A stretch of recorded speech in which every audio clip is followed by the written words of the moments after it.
Ian Bain has always been active. He was a CFL referee for years, even after he was diagnosed with type 2 diabetes.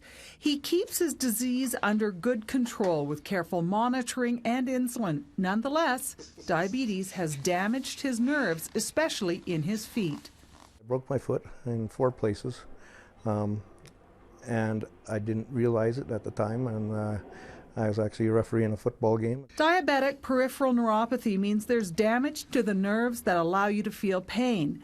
So Bain constantly checks his feet for injuries, blisters, or ulcers that he doesn't feel. Sometimes when I've had an ulcer, I didn't know I had one until I saw traces of blood on the floor.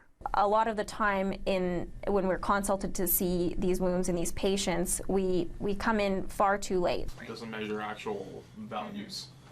Dr. Brianne Everett says if patients leave it too long, they could face surgery, even amputation, which is why she was motivated to design a medical device that people with diabetes can use as an early warning system. So it's an insole that fits into a normal shoe just like any other insole would, and it contains a pressure sensing mat within that insole.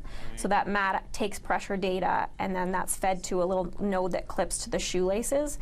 The sensor transmits the information to a wristwatch, alerting a patient if they're putting too much pressure on one part of their foot and potentially cutting off blood supply and then damaging the foot.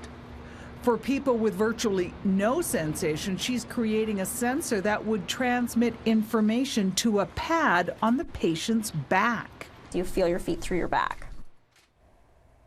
This is interesting. Okay, Karen joins us now. So tell us more about this, about feeling your feet through your back. How does that work? It's such a hard concept to wrap your head around.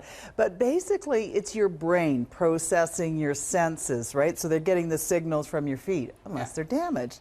And then you can send those signals to some other part of your body, like your back, and your brain still gets the message. Wow. Okay, so this kind of reminds me of the story you did a little while ago about Jose Neto, who was blind, and he was able to, through a sensor, send signals to his tongue to see. Yes, that's exactly what it is. It's the same thing. It's called neuroplasticity. And the reason they chose the back in this case is it's not usually affected by neuropathy. Plus, it's quite a big area, right? So you can put the sensors in there, hide it underneath. But they could have put this anywhere. And of course, this is all in trial still. It's not on the market quite yet. Fascinating. Okay, Karen, thank you. You're welcome.